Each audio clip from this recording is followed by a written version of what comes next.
Terima kasih teman-teman Quality Club sudah hadir di acara Quality Club kita ya.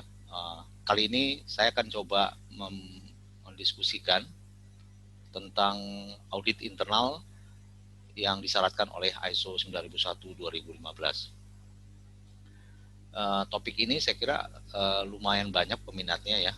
Kalau saya perhatikan di grup, banyak sekali yang bertanya terkait dengan topik audit internal ini.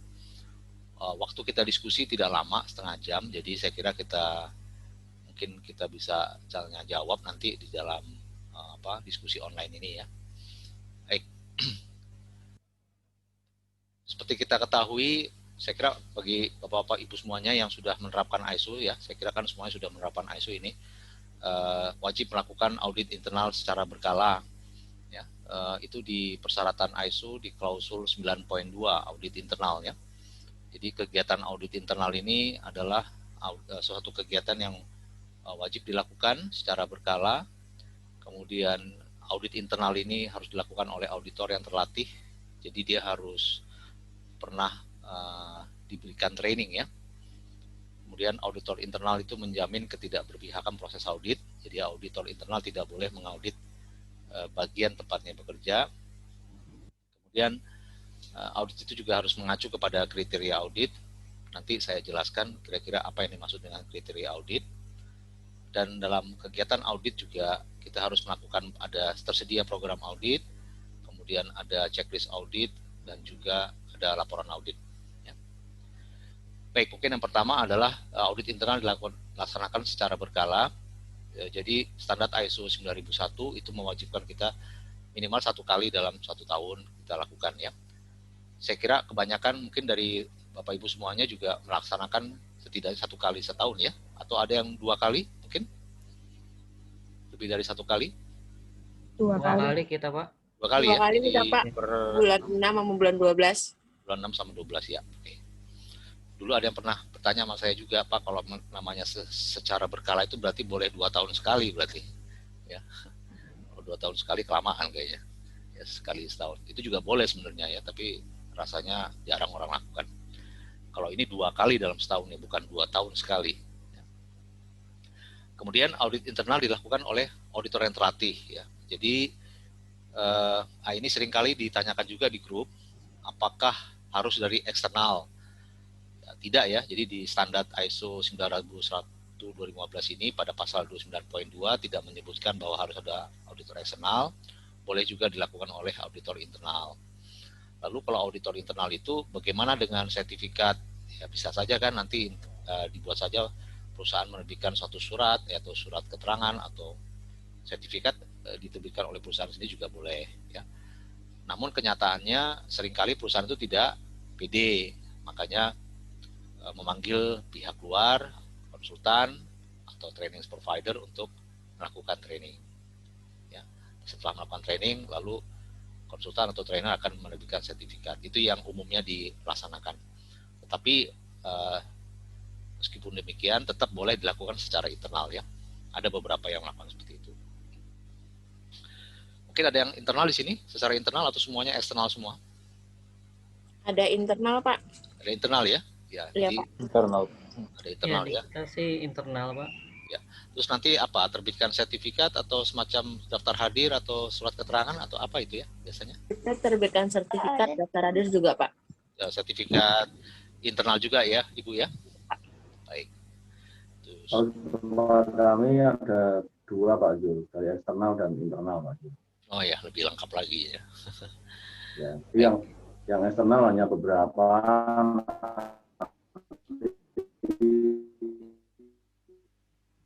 Ini Pak Joko bukan ya? Eksternal diberikan rekan-rekan. Ya Pak Joko Kudus. Ya Pak, suaranya putus-putus Pak, mungkin kejauhan. Putus timbul tenggelam. Oke, saya lanjutkan. Kemudian auditor internal itu harus independen, artinya internetnya Pak. Ya. Auditor internal itu harus independen, artinya biasanya cross silang ya, silang. Misalnya bagian pembelian itu mengaudit ke bagian marketing atau bagian marketing mengaudit ke bagian HR ya, jadi harus silang ya. seperti itu. Jadi menjamin ketidakberpihakan proses audit ya. Dulu ada yang pernah bertanya ke saya, apakah diperbolehkan misalnya dalam satu departemen manajer mengaudit supervisornya. Ya. Kalau saya pribadi itu boleh ya harusnya. Ya, jadi seorang manajer mengaudit ke supervisornya boleh, maka lebih baik gitu. Karena tidak disebutkan tidak boleh mengaudit departemennya ya, tapi auditor internal harus menjamin ketidakberpihakan proses audit. Ya. Artinya kalau mengaudit ke bawahannya mungkin lebih baik ya, tetapi jarang dilakukan. Tapi menurut saya itu diperbolehkan. Ya. Kemudian audit mengacu kepada kriteria audit. Ya. Seperti diketahui kriteria audit itu adalah acuan-acuan kita melakukan audit seperti manual mutu atau pedoman mutu. Kemudian kriteria audit itu adalah juga prosedur, instruksi kerja, atau peraturan perusahaan, peraturan perundang-undangan. Ya. Jadi itu yang disebut namanya kriteria audit. Kita harus mengacu kepada kriteria audit. Atau standar ISO sendiri itu juga menjadi kriteria audit. Kemudian nanti ada program audit. Ya, program audit itu biasanya per tahun dibuatkan auditnya. Per tahun siapa saja departemen yang akan diaudit di bulan apa. Lalu setelah program audit dibuatkanlah semacam checklist audit. Ya. Ini nanti juga kita akan bahas checklist audit. Kemudian ada dibuatkan laporan audit. Ini ada tahapan yang umumnya dilakukan pada saat audit, yaitu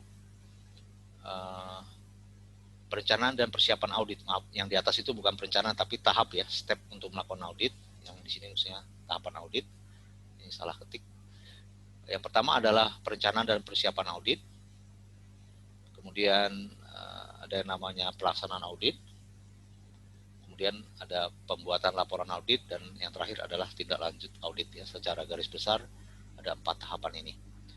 Perencanaan itu adalah membuat program audit, membuat jadwal audit, membuat checklist audit, kemudian mempelajari dokumen-dokumen ya yang kita akan siap audit, misalnya SOP. Kemudian kita melakukan audit, itu pelaksanaan audit di tahap kedua. Ya. Di pelaksanaan ini ada namanya opening meeting. Saya kira ini Bapak Ibu semua sudah familiar ya, opening meeting. Kemudian kita melakukan audit, yaitu pemeriksaan audit. Ya. Kemudian di antara itu mungkin juga ada pertemuan tim auditor jika memang perlu, dan kemudian ada closing meeting. Ya. Setelah kita melakukan audit, tentu berikutnya adalah menyusun laporan audit. Ya. Menyusun laporan audit. Ini juga biasanya kalau dalam training itu dijelaskan bagaimana tata cara untuk melaporkan audit. Saya juga sudah siapkan beberapa form ya, blanko untuk laporan audit. Ada orang menyebutnya pelaporan audit ini formnya tindakan koreksi dan pencegahan, ada yang menyebutnya NCR, ada yang menyebutnya CAR atau Corrective Action Report, apapun. Nah itu maksudnya adalah dokumentasi laporan audit.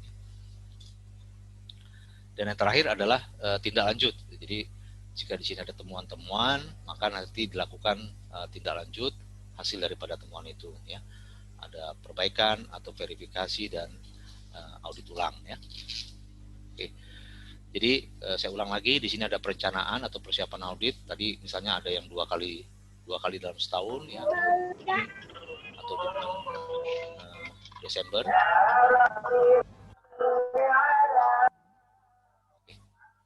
Jadi biasanya dalam program audit kalau nggak salah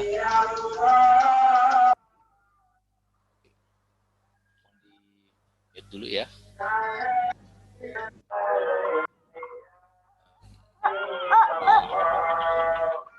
Pak Ahmad ya.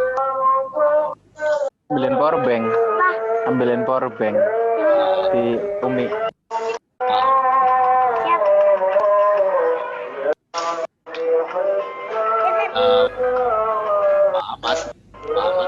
Namanya masuk. Ramenya seru banget.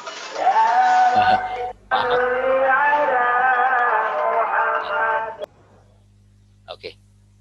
Pak Ahmad mohon di mute ya. Oke, terima kasih. Oke, perencanaan audit itu kita buatkan dalam jadwal audit. Nanti ada contohnya di sini ya. Ini berikutnya kalau nggak salah.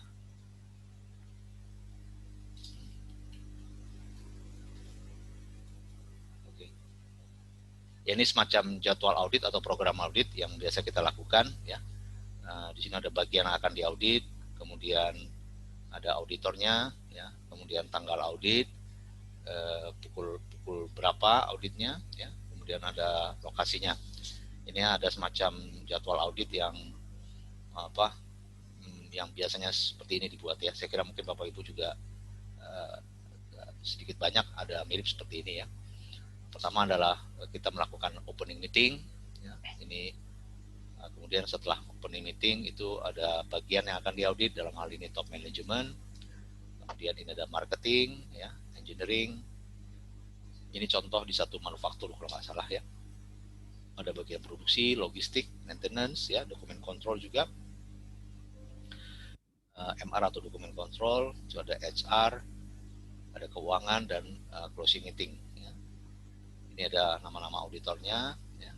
Kemudian kapan dilakukan auditnya, kemudian biasanya sih saya menyarankan tergantung ya, jadi bisa 1 jam, 1 bagian, 2 jam, ya. Tapi saya kira mungkin 1 sampai setengah jam saya kira cukup ya untuk melakukan audit. Namun lagi-lagi ISO tidak membatasi itu, bahkan ada perusahaan yang sampai 1 hari bahkan ya, 1 bagian 1 hari. Saya punya klien itu sampai 1 bulan katanya, 1 standar ya. Kalau contoh ini sih 1 hari, ya nggak tahu nih ya, kira-kira berapa lama melakukan audit di tempat kerja? Lebih dari 1 hari atau 1 hari atau 1 minggu? Biasanya sih di tempat satu section itu bisa paling bentar 3 jam, Pak. 3 jam ya? 3 jam. 1 bagian 3 jam ya, Pak? Ya, paling dikit 3 jam, Pak. Paling dikit 3 jam. Jadi kira-kira kalau ada 10 bagian, kira-kira ya 2 hari ya, Pak? Bisa seminggu bisa, Pak. Ya, oke. Ya karena juga nggak langsung setiap hari itu ya. Kan berarti nggak setiap hari gitu ya, kira-kira. Jadi selama seminggu itu nanti ada opening meeting, lalu nanti 1 minggu lagi setelah 7 hari baru ada closing meeting. Kira-kira gitu ya, Pak ya? Iya, Pak, bisa begitu. Ada yang cuma 1 jam mungkin atau 30 menit dari yang hadir di sini? Nggak ada ya, lebih dari 1 jam ya. Kalau sampai 1 hari ada mungkin? Jadi 1 bagian 1 hari, maksudnya 8 jam atau 6 jam?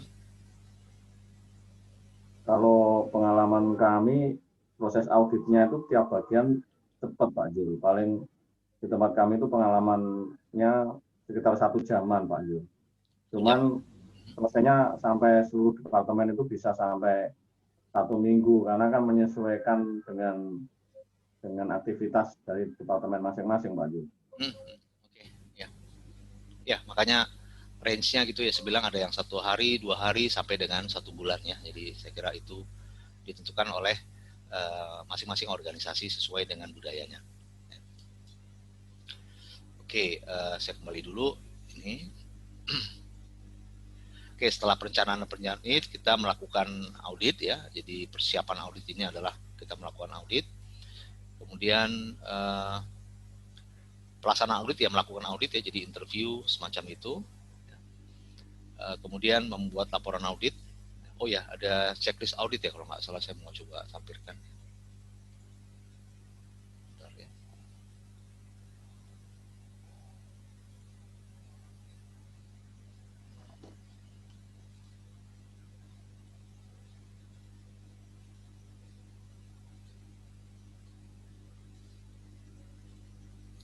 Ya, ini ada semacam checklist audit ya. Jadi ini saya kasih ada belangko, mungkin terlalu kecil kali ya.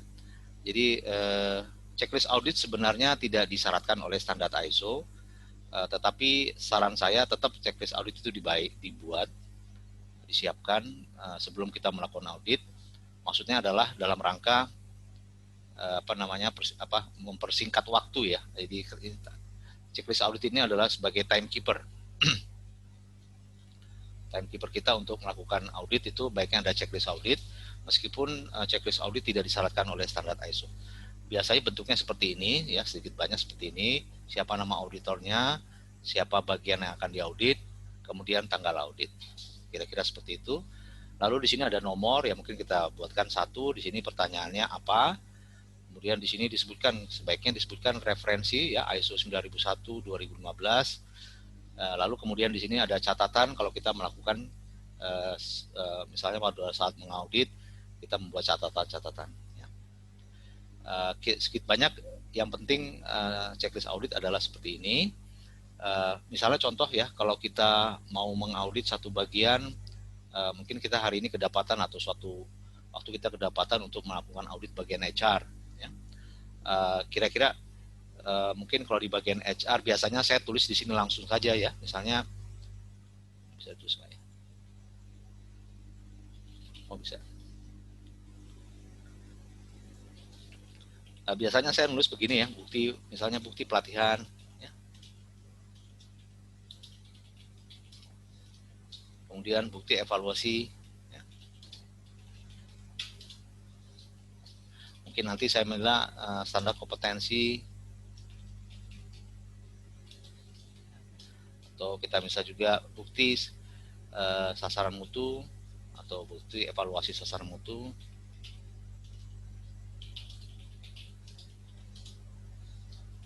Apalagi berikutnya kalau di bagian HR, mungkin ada yang tahu atau ada yang sering mengaudit ke bagian HR?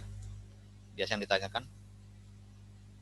Kompetensi Job karyawan, description. Pak. Kompetensi. Kompetensi sudah sini, kompetensi. Ya, kompetensi Job karyawan. description. Oke. Ya, jadi biasanya saya minta NA, Pak. bukti job description atau job description juga oke ya. Job description kayaknya bisa ke semua bagian ya Pak ya, karena kan semua perlu ada description. Okay. Mutasi karyawan, Pak.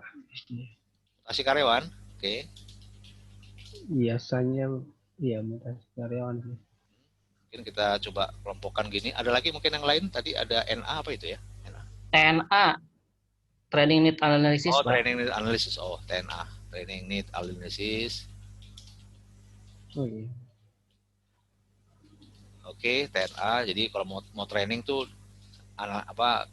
analisanya apa, kenapa lakukan training seperti itu ya.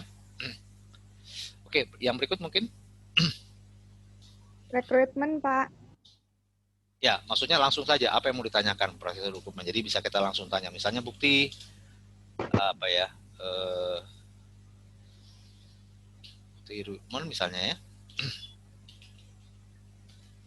Jadi kalau Mungkin terkait time frame-nya Pak untuk rekrutmen. oke, mungkin di sini time frame rekrutmen ya. Jadi kalau bisa kita membuat pertanyaan itu yang sudah langsung ke fokus ke sananya gitu ya. Jadi jangan dibuatkan yang umum. Kalau ke prosedurnya gitu bisa nggak sih, Pak? Terus nanti baru ngembangin dari prosedurnya. Boleh, boleh. Jadi kita misalnya di sini ada SOP pelatihan gitu kan ya. SOP pelatihan misalnya ya. Boleh. Tapi saya lebih suka sudah langsung dengan bukti pelatihan saja langsung, karena SOP pelatihan mereka pasti sudah ada. Ya kan? Jadi di SOP pelatihan ini saya nanyakan mungkin bukti pelatihannya, evaluasi pelatihannya, training need analisisnya, ya, standar kompetensinya, boleh juga ya seperti itu. Cuman kalau kita tulis seperti ini jadi terlalu besar gitu. Ya, jadi kita lebih bagus fokus ke sana. Mungkin satu lagi terakhir untuk HR.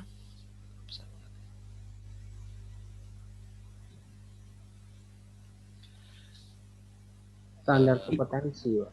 Sudah di atas. KPI bisa masuk nggak Pak? KPI ya, sasaran mutu. Ini sebenarnya sudah ada nih Pak ya, KPI. Oh, sasaran mutu ya. Ya, sasaran mutu ya. Mungkin agak Kalau- improvement kali ya. Kita bilang tanya ya, improvement apa ya.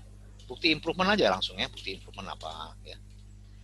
Jadi ada beberapa pertanyaan yang kelihatannya kita bisa gunakan di semua bagian ya. Seperti misalnya contoh standar Pengembangan dan peningkatan karyawan, Pak Bro. Oke, bukti program peningkatan ya, bukti program apa Pak? Pengembangan karyawan ya. Oke. Kalau kita lihat di sini, yang saya buat di sini, itu ada beberapa yang spesifik memang di bagian HR, tetapi ada pertanyaan yang bisa diterapkan untuk semuanya ya. Kalau ini kan khusus untuk bagian HR saja, bukti pelatihan. Kemudian bukti evaluasi juga demikian. Standar kompetensi saya kira mungkin masih miliknya si tanda kutip si HR ya. Tapi sasaran mutu saya kira bisa ditanyakan untuk semua bagian. Bukti job description juga saya kira bisa untuk semua bertanya ya. Mutasi karyawan itu saya kira spesifik kepada bagian HR. Training need analysis juga demikian. Begitu juga dengan bukti recruitment ya, time frame ya. Bukti improvement saya kira bisa untuk semuanya. Bukti program pengembangan karyawan juga bisa untuk semuanya. Tidak ada salahnya kalau misalnya bertanya juga bukti apa ya, bukti tindak lanjut dari audit internal ya, misalnya kan mereka juga diaudit, tindak lanjut dari audit internal yang kemarin itu bagaimana tindak lanjutnya, seperti itu ya. Jadi ini kita buat ya, nomor 1, nomor 2, nomor 3, nomor 4, nomor 5 dan seterusnya. Kemudian ini referensinya ya di klausul 72 ya kalau nggak salah ya, 7.2 ya, untuk referensi ISO 9001/2015-nya. Nanti tinggal dicek lagi. Bukti evaluasi juga kalau nggak salah 7.2, saya juga mesti cek lagi nanti. Syarat kompetensi juga 7.2, bukti evaluasi sasaran mutu 6.2 kalau nggak salah ya, bukti job description 5 poin sekian ya. Nah ini sebaiknya ditulis ya. Terus kemudian kalau misalnya bukti pelatihan pas kita sudah menyiapkan checklist ini, lalu kita tanyakan dia bukti pelatihan sudah ada, maka kita membuat catatan di sini ya, bukti pelatihan sudah tersedia, gitu.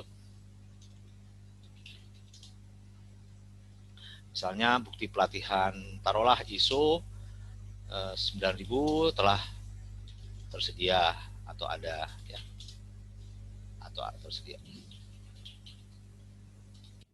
Kemudian pertanyaan nomor 2, bukti evaluasi juga tersedia, ditulis juga di sini ya.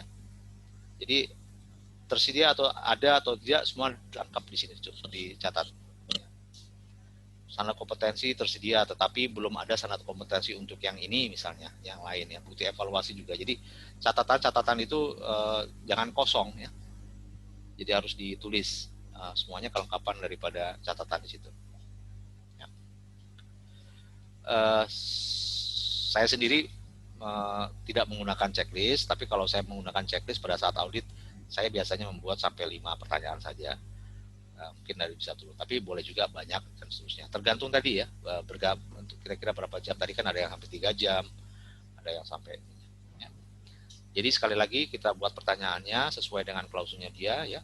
Kemudian catatan juga jangan lupa. Jika di sini belum ada, nanti muncul ke dalam laporan audit atau tindakan koreksi dan pencegahan. Kira-kira seperti itu.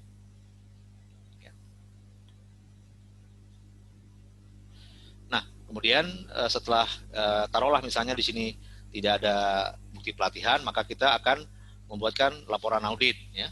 Ini laporan audit. Sebentar ya, saya nggak masukin.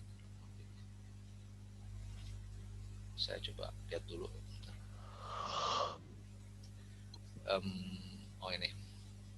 Ini ada satu sedikit banyak juga saya kira mungkin sama ya dengan yang ada di tempat kerja ya. Jadi ada laporan audit internal atau namanya corrective action report ya. Terus kemudian nomor laporannya apa ya, dokumen yang diaudit apa, misalnya tadi bagian HR ya, tanggalnya kapan, unit kerjanya. Terus ada kategori temuan ya, major, minor dan observasi ya. Saya tidak akan mungkin melaporkan laporan di sini ya karena cukup lama. Di sini ada temuan ketidaksesuaian. Nah, ini kolom-kolomnya mungkin dengan yang semuanya di sini mungkin agak berbeda ya. Tapi biasanya yang saya masukkan adalah apa sih ketidaksesuaiannya ya. Terus kolom yang berikut adalah apa tindakan koreksinya ya. Jadi tindakan koreksi itu adalah misalnya contoh di sini ada lubang misalnya ya. Nah, tindakan koreksi itu adalah menutup lubang gitu. Ya. Jadi kita melakukan koreksi. Misalnya di sini terjadi bocoran, kita tindakan koreksinya adalah menutup bocor itu tadi ya, tindakan koreksi artinya tindakan yang segera gitu ya. Kemudian baru analisa masalah, kenapa bisa terjadi itu temuan tadi ya. Kenapa bisa terjadi bolong atau terjadi kebocoran ya. Kita lakukan analisa masalah. Baru kolom yang berikut adalah tindakan perbaikan agar tidak berulang ya. Kalau dulu namanya tindakan pencegahan supaya itu tidak berulang lagi ya.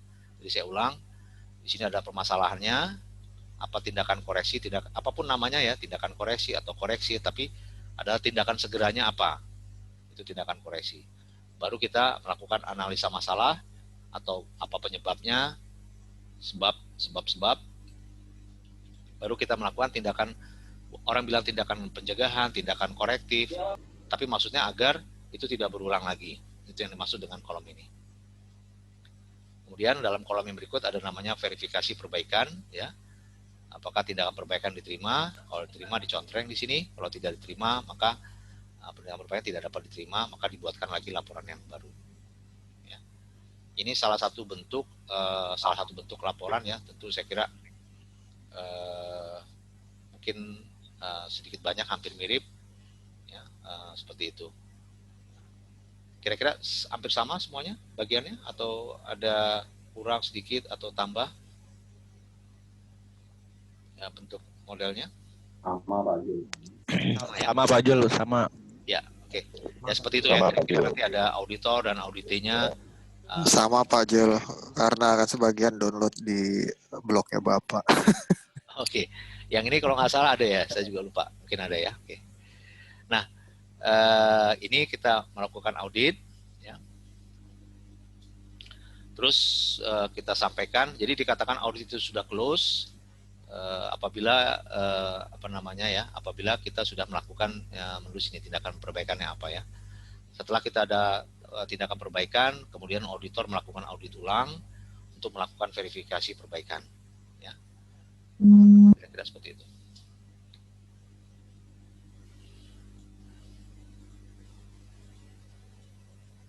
Ya, itu siklus daripada audit internal ya. Saya akan coba membahas mengenai pertanyaan-pertanyaan dari teman-teman Quality Club nih. Banyak sekali pertanyaannya ya, saya nggak bisa masukin semuanya. Tapi saya munculkan sebagai bahan diskusi kita. Bagaimana diskusi untuk ini. Jadi mohon maaf bagi yang pertanyaannya belum muncul di sini, ada sekitar 40 kalau nggak salah, saya masukkan 15. Terima kasih sudah mengisi pertanyaan, tapi saya tidak bisa dalam waktu singkat ini menjawab semua pertanyaan ya. Ini adalah pertanyaan saya kira yang nanti saya perlu diskusi dengan semuanya di sini ya. Pertama adalah mengenai sebentar. Oke. Kesulitan yang dialami ketika audit internal, apa saja kesulitan yang dialami ketika audit internal ya. Nanti mungkin saya bahas nih pertanyaan. Apa ya kira-kira yang menjadi kesulitan dalam audit internal, teman-teman semua? Mungkin bisa disampaikan satu atau dua saja. Apakah masalah waktu atau masalah apa yang biasanya muncul dalam audit internal itu?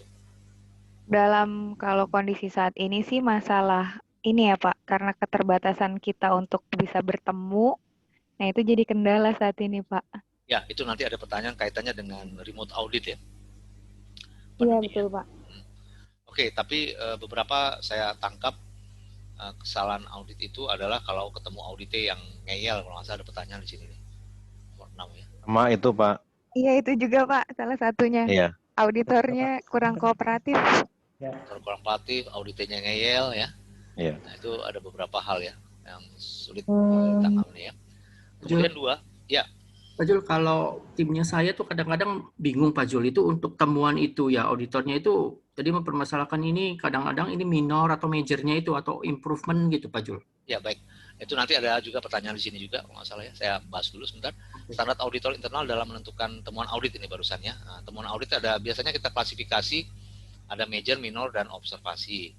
Ya. Ada juga yang mendefinisikan adalah NC atau non-NC ya, satu lagi opportunity for improvement ya, apapun lah banyak, ada yang berat, sedang, ada yang ringan kan gitu ya, major, minor, dan observasi. Sayangnya tidak ada standar satupun yang menyatakan itu secara detail ya, seperti standar ISO 19011 juga tidak. Tetapi ada satu definisi Pak Rudi ya kalau nggak salah tadi ya, yang saya bawa kan gini, sesuatu yang dikatakan major itu apabila disyaratkan oleh standar, tetapi kenyataannya tidak diterapkan dan tidak didokumentasikan. Sekali lagi, sesuatu yang dikatakan major apabila sesuatu itu kenyataannya tidak didokumentasikan dan tidak diterapkan. Contoh begini Pak, kita diwajibkan untuk menentukan standar kompetensi, itu wajib persyaratan ISO. Namun kenyataannya standar kompetensi tidak diterapkan atau tidak didokumentasikan dan juga tidak diterapkan gitu. Jadi kedua, nah dikatakan minor apabila salah satu dilakukan. Jadi misalnya sudah didokumentasikan tapi tidak diterapkan, atau sebaliknya tidak diterapkan, sudah diterapkan tapi tidak didokumentasikan. Nah itu patokan saya dalam saya melakukan audit. Jadi kalau misalnya dia sudah dokumentasikan dan dia tidak terapkan, itu saya ambil minor, tidak konsisten. Itu patokannya. Nah, sementara yang namanya improvement atau observasi, standar ISO tidak mensyaratkan. Jadi itu sebagai sebagai saran saja. Ya. Itu bisa menjadi patokan Pak Rudi ya untuk menentukan bagaimana apa. Nah, memang sebaiknya sebelum kita mengaudit itu disampaikan dulu gitu, supaya jangan nanti terjadi perdebatan yang nggak perlu ya. Oke, nomor 3, bagaimana memilih? Screen-nya kok nggak keluar ya Pak Yul? Bagaimana? Share screen-nya di layar nggak muncul. Di sini nggak muncul? Screen-nya nggak muncul Pak Zul. Oh, oke, cuma saya yang lihat tadi. Sekarang? Muncul Pak. Jadi dari tadi nggak muncul ya? Muncul Pak sekarang. Oke, ya ini tadi kesulitan yang pertama, yang kedua adalah standar auditor menentukan temuan audit, sudah saya jelaskan barusan. Yang ketiga adalah bagaimana memilih auditor internal yang tepat di kantor ya. Saya menyarankan auditor internal itu kalau bisa jabatannya agak tinggi ya, kalau memang bisa memungkinkan gitu. Jadi jangan sampai nanti terjadi prajurit ngaudit jenderal gitu, agak repot jadinya. Cuman jenderal-jenderalnya nggak mau sih jadi auditor. Susah juga ya. Sibuk, itu Pak. Bisa juga Pak prajurit mengaudit jenderal Pak. Gitu ya. Asal prajuritnya kompeten Pak. Gitu ya. Nggak itu ya, nggak dikeplak gitu Pak. Cuman kendala kalau ngaudit top manajemen Pak. Gitu ya. Saya dulu pernah ada kelihatan itu satu prajurit mengaudit jenderal, terus pas datang prajuritnya dia balik badan aja si jenderalnya gitu. Si prajuritnya bingung gitu. Ngomong apa gitu ya. Oke. Tapi penentuan jabatan itu tolong diperhatikan. Selain kompetensi ya, apalagi di Indonesia ya kan. Jadi itu juga perlu diperhatikan selain memang dia kompetens. Ya. Baiknya makin tinggi makin baik, tapi kenyataannya makin tinggi nggak mau nih jadi auditor ya, sibuk sendiri. Kemudian bagaimana membagi tugas tim audit agar berjalan efektif dan efisien dan auditor dapat bekerja dengan baik. Oke, ya. Memang seorang auditor itu harus mempunyai kompetensi, dia bisa mengelola ya, bisa mengelola orang ya. Itu yang juga harus dimiliki kan. Sebagai syarat auditor itu ditentukan dalam prosedur nanti ya. Seorang auditor itu syarat-syaratnya apa? Misalnya dia sudah pernah diikuti training auditor, terus kemudian dia pengalaman melakukan audit segala macam harus ditentukan ya. Tahapan melakukan audit nomor 5, ini sudah saya jelaskan tadi ya. Tahapan yang pertama tadi ada persiapan, pelaksanaan audit. Nomor 6, bagaimana strategi menghadapi audit yang cenderung ngeyel. Nah ini yang susah jawabnya nih ya. Bagaimana strategi menghadapi audit yang ngeyel. Menurut saya sih mungkin ngeyel itu terjadi karena ya tadi itu ya, definisi temuan audit itu yang kurang jelas ya, abu-abu atau bias gitu. Ini temuan apa tidak sih gitu. Ya. Jadi makanya tadi saya bilang audit itu mengacu pada kriteria audit. Jika itu sudah tertulis ya kita mengacu kepada situ saja. Ya. Nah itu yang sulah. Mungkin ada pengalaman dari yang ada hadir di sini menghadapi audit yang ngeyel atau yang bukan ngeyel, berulah atau apalah ya. Kira-kira ada yang pernah menghadapi ini? Mungkin silakan, mungkin udah masukkan. Biasanya yang Pak Jul. Ya, silakan Pak. Kebetulan ini pertanyaan dari saya Pak Jul. Oh, oke. Dari siapa nih? Joko Kudus Pak Jul. Ya, gimana Pak? Ngeyelnya seperti apa itu Pak? Jadi misalnya kayak gini Pak Jul. Kan dalam prosedur identifikasi risiko misalnya Pak Jul. Di situ dari hasil tindakan yang direncanakan nanti dievaluasi dalam periode tertentu misalnya Pak Jul.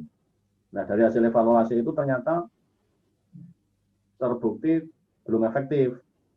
di dalam prosedur kalau belum efektif diminta untuk membuat action plan lagi kayak gitu. Jadi secara berkelanjutan gitu Pak Jul. Nah, sudah disampaikan seperti itu, auditnya masih ngeyel kan, akhirnya kan berdebat Pak Jul.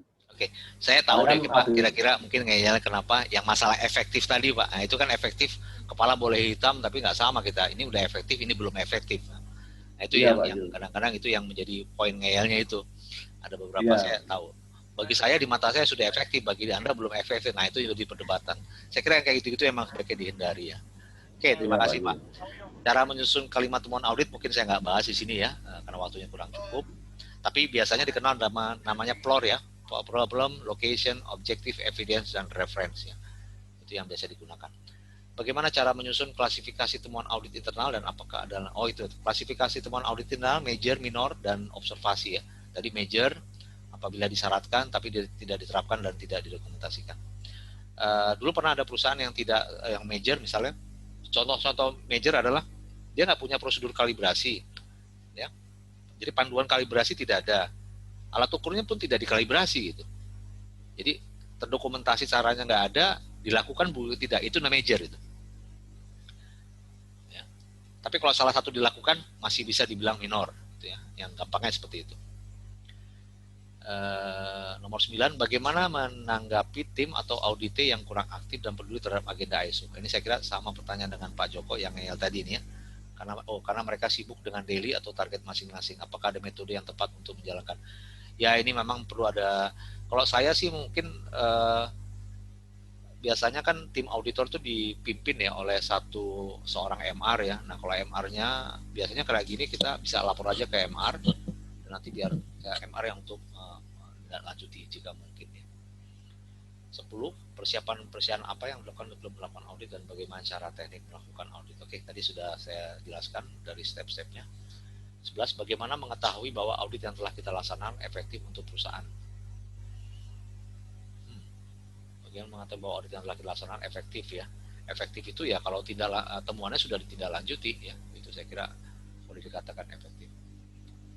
12, apakah auditor internal harus memiliki sertifikasi 19011 untuk bisa mengaudit? Saya kira tidak ya.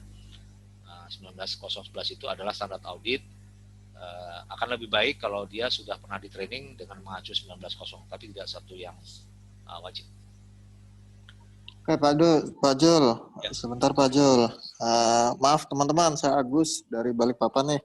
Ya, Pak Agus. Untuk yang nomor 12 nih, kemarin saya diaudit oleh klien saya. Jadi ditanya apakah sudah melakukan audit internal, saya jawab sudah. Ada bukti undangannya, ada nama auditennya, ada nama auditornya. Nah, kami juga udah di training internal audit using manajemen 19.0 berapa itu saya lupa. Ya, 011 dari Bapak. Nah, tapi pihak klien tidak menerima, menjadikan itu CAR bahwasanya auditor itu wajib memiliki sertifikat yang tulisannya internal auditor, Pak. Menurut Bapak gimana ya itu, Pak ya? Temuan itu, Pak ya. Tapi ada 19011 yang di sertifikat itu. Ada. Tapi klien enggak. Auditor, ya? Iya, bukan di internal auditor. Malah dijadikan CAR. Jadikan CAR dari ini. Jadikan temuan ya Pak? Iya, jadikan temuan karena melakukan audit. Saya tunjukkan ini kamu udah training, ya kan? Tulisnya apa? Nggak bisa, ya itu sertifikatnya itu internal audit using manajemen 19011 itu, Pak. Apakah itu memang sudah bisa disebut internal auditor, Pak? Oh, jadi artinya judul sertifikatnya internal audit using 19011 gitu. Tapi tidak betul. Dia si klien itu minta internal auditor gitu ya Pak ya?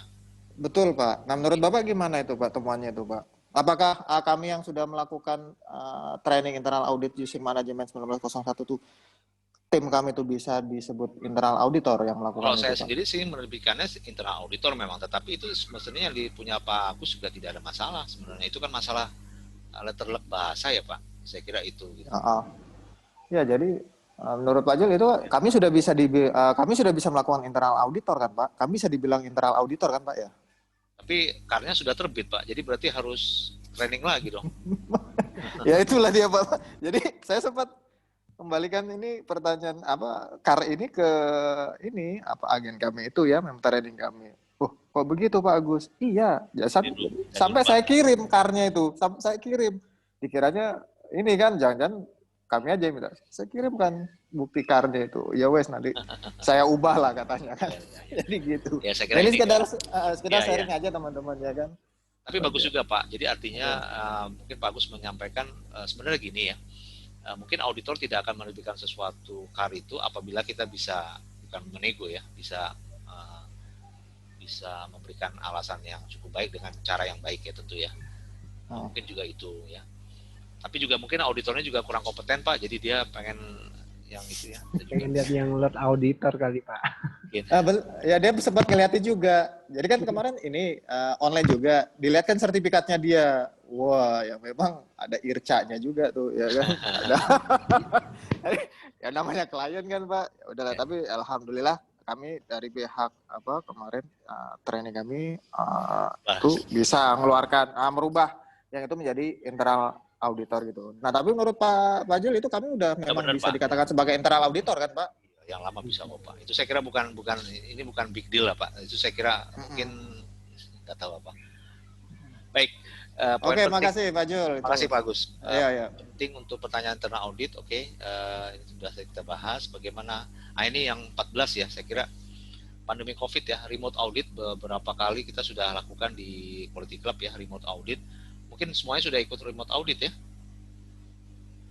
Semuanya di sini sudah. Oh ya, kebetulan bulan September ini tempat kami akan ada remote audit dari BNS, Pak. Oke, remote audit untuk ya. pengalaman rekan-rekan, sistem bukti auditnya nanti auditor minta seperti apa ya Pak? Biasanya kayak dokumentasinya dan lain-lain. Jadi sebenarnya sama aja Pak, cuman bedanya metodenya kita tidak tatap muka ya. Itu melalui kayak gini Pak ya. Nah nanti kalau misalnya minta di bukti-bukti ya Bapak bisa tunjukkan itu lewat, kan sekarang ini saya bisa nunjukkan presentasi ini ya, buktinya kan Bapak bisa contohkan seperti ini ya, menggunakan Zoom. Buat presentasi kayak gini aja. Misalnya misalnya ada bukti pelatihan, nah Bapak tampilkan aja bukti pelatihan itu tampilkan kamera gitu ya Pak Jul. Ya kayak gini lah Pak, misalnya contoh ya, mungkin Bapak scan dulu ya, di scan dulu, terus tampilkan ya. Itu. Saya kemarin walaupun auditnya on-site, cuman untuk bukti itu tetap dikirim melalui online via WA misalnya, berbentuk foto ataupun dokumen via PDF. Oke. Ya. Jadi saya kira satu hal ya Pak, yang kalau Bapak melakukan remote audit, sayang sekali waktu kita nggak cukup banyak ya, tapi pesan saya satu, seandainya nanti auditor minta video, ya itu Bapak mesti hati-hati dulu ya, artinya jangan semuanya kita boleh videokan gitu loh ya. Misalnya pernah saya ada, kalau nggak salah, tolong dong divideokan sampai pabriknya dilihat gitu ya, karena kan itu juga ada unsur kerahasiaan ya, jadi mesti dipastikan apakah boleh apa tidak ya. Kalau cuman lihat ruangan meeting ya nggak apa-apa gitu ya, tapi kalau ruang pabrik di situ kan ada macam-macam dan seterusnya, jadi jangan semuanya bisa diokekan gitu, kira-kira seperti itu. Jadi mesti diperbaiki yang baiknya. Jadi di screenshot aja bisa Pak ya? Ya screenshot juga itu kan juga walaupun auditor kalau datang dia matanya kan juga foto juga ya, tapi kan sudah hilang langsung matanya. Kalau ini kan screenshot tetap ada Pak di kita ya. Jadi mohon hati-hati kalau kita online itu, karena semua itu menjadi data. Nah, jadi itu juga tolong diperhatikan, jangan semuanya kita kasih, karena itu kalau kita screenshot kan kita bisa save ya Pak, dan seterusnya ya. Oke, dan kalau memang perlu sih tanda tangan perjanjian kerahasiaan informasi atau NDA jika diperlukan ya, untuk mengantisipasi itu.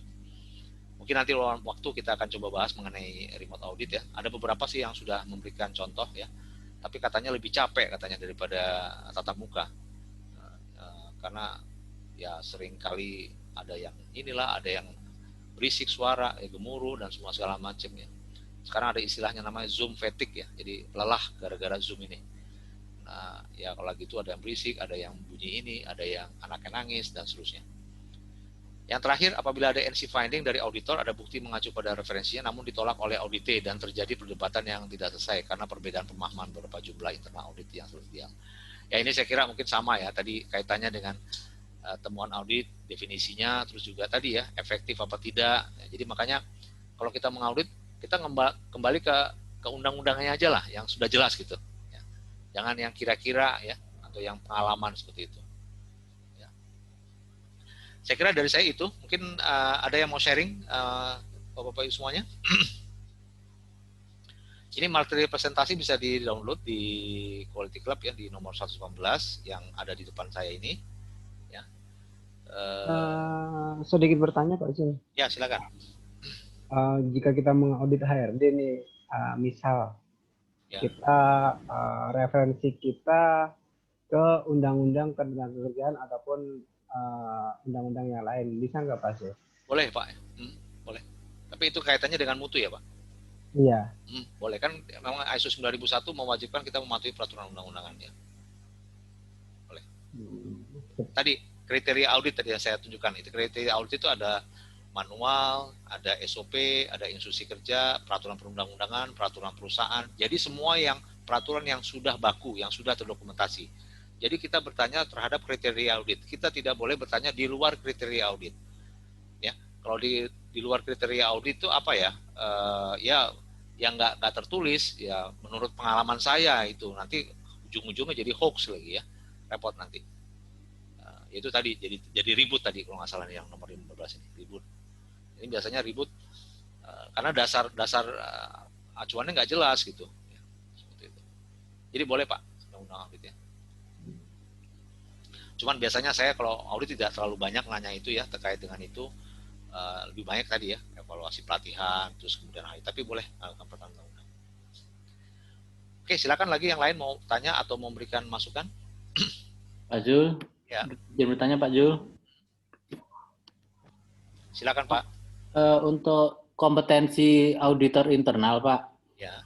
Kalau kita sudah pernah latihan, ikut training ya. Auditor internal sekali tahun ini, terus untuk meningkatkan kompetensi di tahun-tahun berikutnya, best practice dari Pak Zul atau teman-teman sekalian bagaimana ya? Apakah tahun depan juga training lagi, auditor internal lagi, standar ISO tertentu itu lagi, atau biasanya tiap semester saling sharing knowledge sajakah, atau mungkin ada cara lain yang best practice dari Pak Zul dan teman-teman lah. Oke, mungkin dari saya dulu ya, mungkin nanti teman-teman bisa tambahkan. Bapak pernah audit supplier nggak Pak? Iya Pak. Pernah melakukan audit supplier? Iya Pak, audit supplier kenapa Pak? Ya itu salah satu untuk meningkatkan audit supplier. Audit supplier itu kita meningkatkan kompetensi kita sebagai auditor. Oh gitu ya, oke. Nah, karena istilahnya nggak jago kandang ya Pak. Artinya kita di luar itu biasanya orang audit supplier itu agak berbeda kalau kita melakukan audit internal. Karena kan kita bertemu dengan pihak yang berbeda ya Pak. Jadi pembawaan kita itu lebih siap gitu. Jadi salah satu untuk meningkatkan itu adalah ya disuruh keluar untuk mengaudit ke supplier tadi. Itu salah satu untuk kita meningkatkan kompetensi dibandingkan training lagi. Ya. Terus ya sharing tadi juga bagus ya, seperti itu. Ya salah satunya kita dengan Quality Club ya mungkin bisa ada sharing ya. Tapi salah satunya dengan audit supplier itu salah satu untuk meningkatkan kompetensi. Saya pikir saya menyarankan ya yang hadir di sini untuk melakukan audit supplier, pertama untuk meningkatkan kompetensi, kedua bisa lihat-lihat juga ya, bisa spy lah ya kira-kira di tempat ini pakai apa sih gitu. Jadi kita bisa adopsi. Gak apa-apa kan kita lihat orang punya kan, langsung kita adopsi yang bagus, betul nggak? Oke, mungkin yang lain silakan memberikan masukan terkait dengan kompetensi ada lagi. Kalau di kita kalau udah training itu kita adakan review Pak, pertama lah training, terus kesulitannya apa kita cari bareng-bareng. Oke, jadi semacam semacam gathering mereview, gitu ya? Mereview lagi. Oke, sekali. Kalau training lagi nanti bosan orang ya seperti itu. Iya. Oke, ada masukan lagi atau pertanyaan? Kalau tidak, terima kasih ya semuanya sudah hadir di acara Quality Club. Semoga waktu yang singkat ini bermanfaat ya untuk semuanya yang hadir di sini. Dan mungkin nanti kita akan bertemu lagi ya. Topik yang berikut saya sudah bahas waktu itu mengenai mungkin manajemen review kali juga cukup menarik ya untuk kita bahas, audit internal atau dokumentasi. Nanti akan saya sampaikan lagi. Saya kira itu dari saya ya. Terima kasih Bapak Ibu semuanya sudah hadir. Semoga sehat-sehat selalu ya. Selamat malam. Assalamualaikum warahmatullahi wabarakatuh. Selamat malam Pak Jo. Terima kasih Pak Jo. Oke. Terima kasih. Oke. Terima kasih Pak Jo. Terima kasih. Terima kasih. Terima kasih.